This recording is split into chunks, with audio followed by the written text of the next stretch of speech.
remembering the man with a dream and a vision.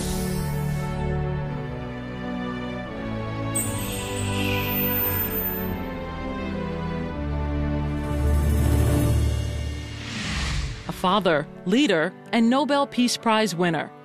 Watch this guy. I had never in my life seen anybody with that much control over folk.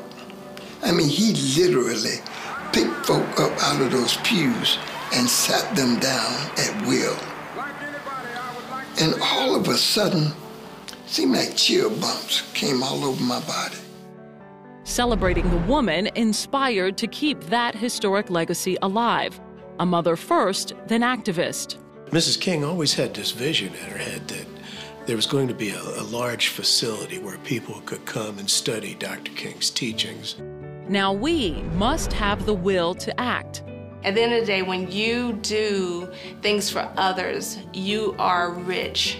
You feel empowered. You feel like a billionaire when you walk out of the door because you can think about, okay, I'm creating history here. I'm continuing a legacy. Remember, celebrate, act. King's legacy of courage for our world. Since 1968, the King Center's mission has centered around Dr. King's 6 principles of nonviolence and 6 steps to nonviolent social change. You know, nobody forced me to do it. Nobody forces me to do it. I'm not doing it because maybe that's what people expect. I'm actually doing it because I love to do it. You know, I believe in it. More police are working their way out into the crowd. They're pushing everyone back. It is an incredibly chaotic scene right now. The police shooting in Ferguson, Missouri brought back painful memories for those who marched with Dr. Martin Luther King Jr.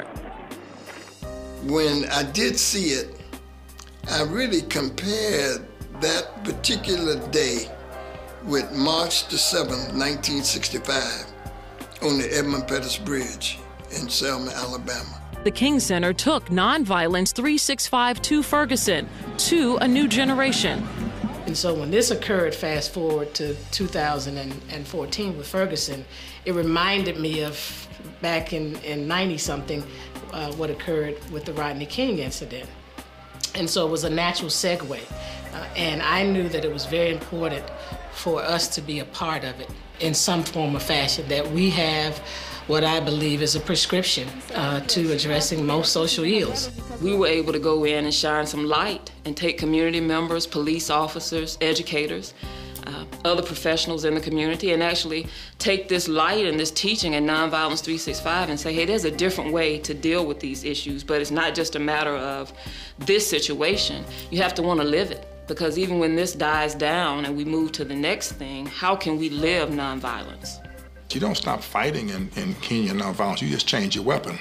Charles ALPHIN coordinated the Ferguson response. He's also a retired police captain from St. Louis. The goal was to look at what we felt was an injustice and put it through the courts to make sure it was fair. Grand jury decides what's our first steps. From police officers. I know it's been tough on the community, but it's also been tough on the law enforcement community.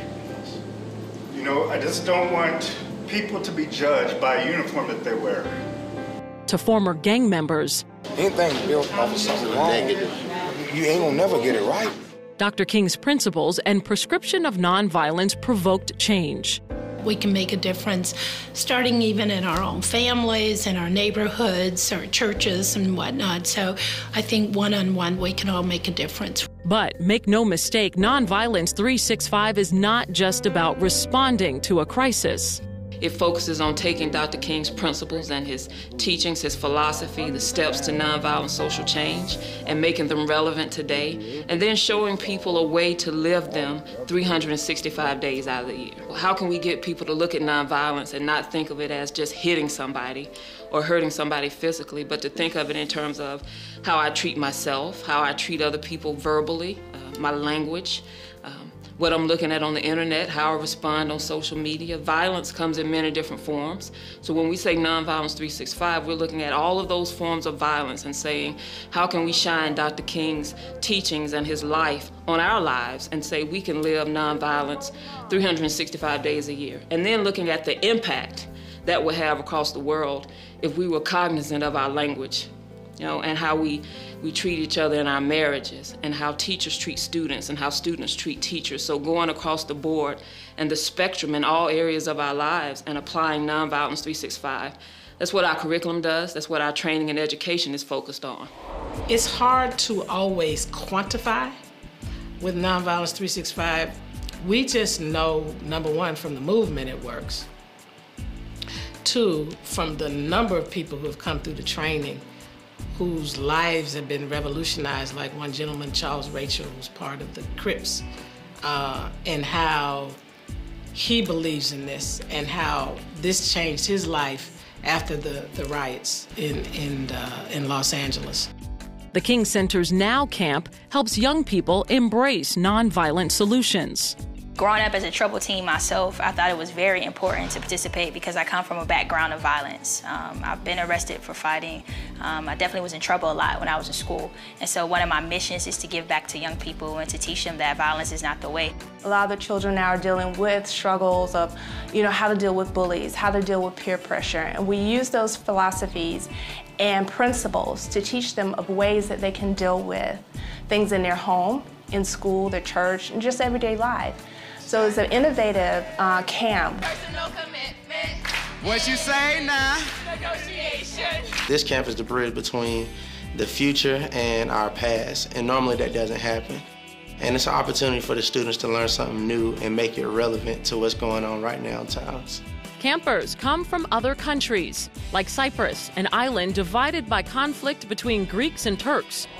At the King Center's Now program, I learned that I have a voice of my own and I can help building a bridge between the two communities. From faraway states and right here at home. I had one young person to say, you know what, before I resort to fighting, I'm going to think about it. I'm going to stop and think. And that, to me, is amazing. Dr. King also challenged young people and inspired their parents. Coming from parents that exiled, respectively, from Cuba under the dictatorship and the Dominican Republic, Martin Luther King Jr. is part of our history. I need to teach my children how to peacefully resolve differences in our community in a way that is proactive rather than reactive. Students with Kings is another unique opportunity to learn at the King Center. It is a living history lesson taught by members of the King family. My grandfather was Martin Luther King Sr. So around the house, we called him ML. Education, empowerment, freedom. Coretta Scott King's dream was to create a place to come for all three. She had a very interesting saying, and it is, struggle is a never-ending process. Freedom is never really won. You earn it and win it in every generation. This generation faces new challenges. The King Center's new leaders are committed to meeting those challenges head-on. I wanted to make a meaningful difference on a larger scale. We're here to help people choose nonviolence and to continue the legacy of the family and Martin Luther King and Coretta Scott King. Dr. King said anyone can be great because anyone can serve. So if you're willing to serve your community, you can most definitely be great and make a difference. But it's an honor. It's an absolute privilege to carry on here at the King Center the legacies of Dr. and Mrs. King. We now have the tools to educate people all over the world, and it's just beginning to happen. So this is the beginning of an exciting era. An exciting era, a growing need. We can't get it to the world unless we have human and financial resources to do that. And I'm telling you, we're being flooded. The demand is great. And there are days when I'm like, Lord, how are we going to be able to meet this demand? And the only way we can do it is we have people join us in our effort to build this beloved community through Nonviolence 365. The King Center needs people's help. We need your help.